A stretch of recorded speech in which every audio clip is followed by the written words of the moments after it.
Aujourd'hui, de nombreux citoyens belges devraient utiliser au maximum les transports en commun, mais force est de constater qu'ils utilisent encore trop souvent leur voiture à titre privé ou professionnel. Néanmoins, nous constatons des évolutions. L'apparition de nouveaux engins de déplacement motorisés, comme des trottinettes électriques, des segways, overboard ou encore des monoroues électriques.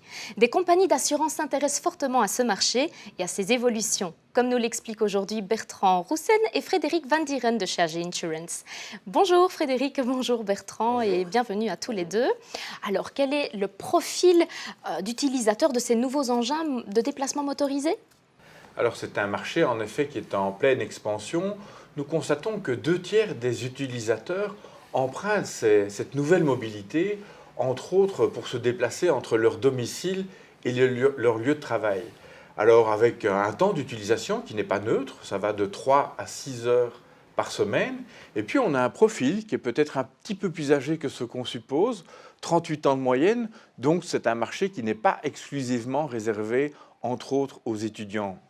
Et puis, plus important, cette nouvelle mobilité, entre autres, est souvent combinée, entre autres, à l'utilisation de transports en commun, mais aussi à l'utilisation du véhicule. Donc, c'est très moderne. J'aurais presque envie de dire que c'est intermodal. Alors, c'est vrai que ces engins gagnent du terrain, surtout dans les grandes villes. On les voit partout, sur les trottoirs et les routes. On peut dire que c'est un petit peu dangereux. Quels sont les accidents qui sont constatés ?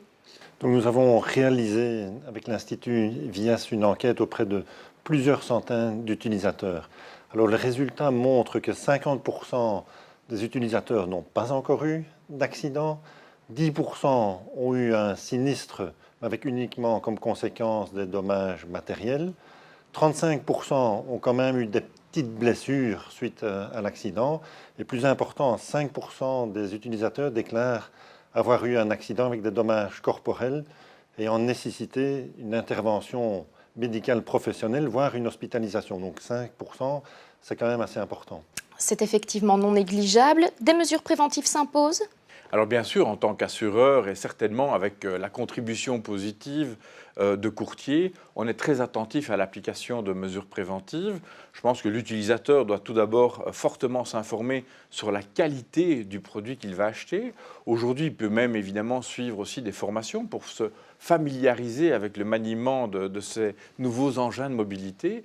Et puis avant tout, je pense que l'utilisateur doit se rendre visible avec entre autres le port d'une veste de visibilité, de phares, le port de casque, bien sûr pour avant tout éviter l'accident ou au moins en limiter, je vais dire, les conséquences. Quels sont les types d'assurances qui existent aujourd'hui pour se couvrir en cas d'éventuel accident ? Donc les engins de déplacement sont considérés actuellement comme des véhicules automoteurs. Donc le client a l'obligation de souscrire une assurance responsabilité civile pour les dommages qu'il pourrait occasionner à des tiers. Il peut aussi, s'il le souhaite, souscrire une assurance accident pour se couvrir contre les dommages corporels qu'il pourrait subir. Et bien entendu aussi une omnium pour l'engin lui-même.